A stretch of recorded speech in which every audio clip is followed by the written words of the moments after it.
Convidado desta edição, o comentador Ricardo Jorge Pinto está connosco. Bom dia, Ricardo. Olá, bom dia. Estão extremadas as posições neste momento ao nível dos discursos? Não, do ponto de vista dos discursos, eu acho que está a haver agora um pouco mais de moderação, percebendo exatamente que, depois deste referendo, a mesa das negociações vai ter que ser bem mais flexível para ambos os lados e, portanto, algum do radicalismo em termos discursivo parece ter agora acalmado um pouco. O que não quer dizer que, do ponto de vista daquilo que serão as propostas, quer apresentadas pelos gregos, quer a resposta dos europeus, seja mais moderada do que tenha sido nos dias anteriores.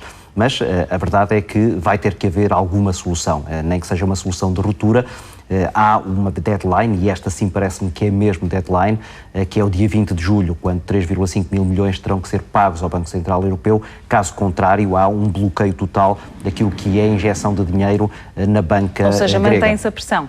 Mantém-se a pressão e a pressão agora é uma pressão sobretudo política, daí que seja ao nível dos chefes de Estado e de Governo que está esta decisão, não já ao nível dos ministros das Finanças, como ao longo das últimas semanas, essencialmente esse debate aconteceu. Ricardo, até que ponto é que o reatar de negociações e o voltarem a conversar sobre algumas das propostas que já estiveram em cima da mesa ou de outras novas, novo resgate, reestruturação da dívida, etc., até que ponto é que tudo isso depende dos discursos que nós vamos ouvindo, vários líderes políticos a diferentes órgãos de comunicação social, seja em entrevistas, seja através de fontes que falam agências de informação.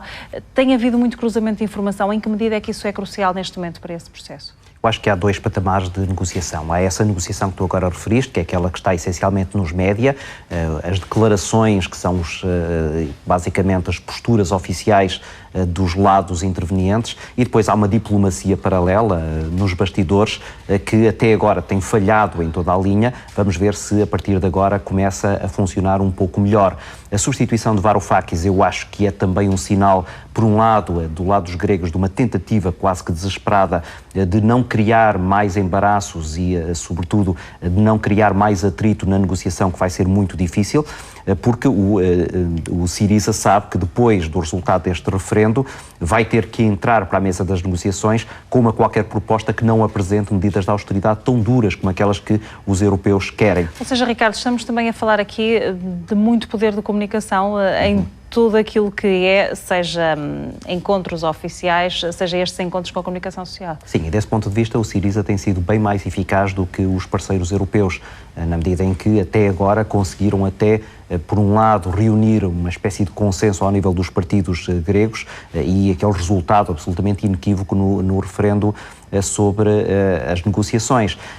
Falta saber se esse poder de comunicação tem alguma eficácia junto dos credores, na primeira linha, e depois junto dos responsáveis da União Europeia. Isso tem acontecido de várias formas. Até, por exemplo, estávamos a falar da figura de Varoufakis, também representa um pouco isso. Os dois discursos que muitas vezes falava que existiam no discurso oficial, nos bastidores e depois nos discursos públicos. Sim, e aí até uma espécie de bipolaridade na posição do governo grego, uma espécie de polícia bom e de polícia mau. Tsipras era quem colocava um pouco de água na fervura, Varoufakis vinha depois com tiradas bem mais acutilantes.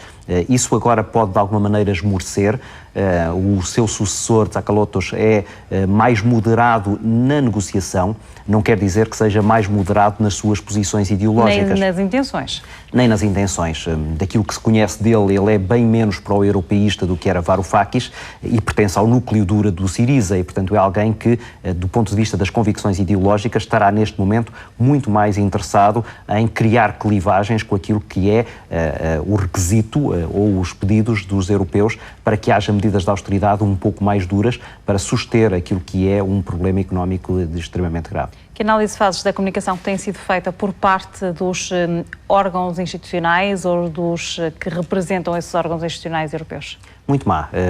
Houve deficiências quer ao nível da postura, do posicionamento e, sobretudo, ao nível da comunicação. Eu diria que uma parte importante do resultado do referendo do passado domingo foi graças a essa má estratégia comunicativa dos europeus, quando criaram uma espécie de chantagem, de pressão a favor do sim, levaram a população grega a começar a achar que se calhar aquilo não era sequer tolerável e, portanto, as sondagens indicaram que houve uma mudança substancial que eu penso que se deveu menos àquilo que foi a estratégia do governo grego do que à postura muito rígida dos parceiros europeus.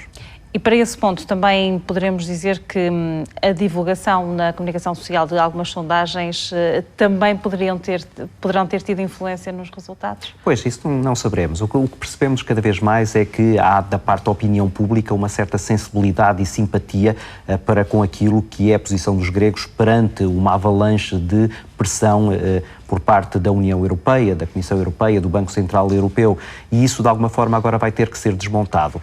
Os europeus têm esse problema, não querem deixar sair a Grécia, sabem que a saída da Grécia do euro será a saída da Grécia da União Europeia e ninguém sabe a consequência disso e, portanto, é com isso que o governo grego está a jogar, perceber que os europeus podem esticar a corda apenas até um certo limite, porque no momento em que houver essa ruptura, serão eles os principais responsáveis, isto é, toda essa estratégia comunicativa que tu há pouco mencionaste, levará a concluir que a Grécia saiu por falta de vontade dos europeus. Ricardo, e para concluirmos, consegues ver alguma consequência daquilo que está a passar na Grécia para as eleições em Portugal? Pode haver. Tudo depende do que acontecer agora nas próximas semanas, tudo depende do que for este resultado de negociação que acontecer. Se eventualmente as medidas de austeridade desaparecerem de todo do cenário negocial, isto é, se o Syriza conseguir convencer os credores de que as medidas de austeridade terão que ser muito mais suaves, então o eleitorado de países como Espanha ou Portugal começarão a olhar com alguma desconfiança para aquilo que foi a posição dos seus partidos de governo.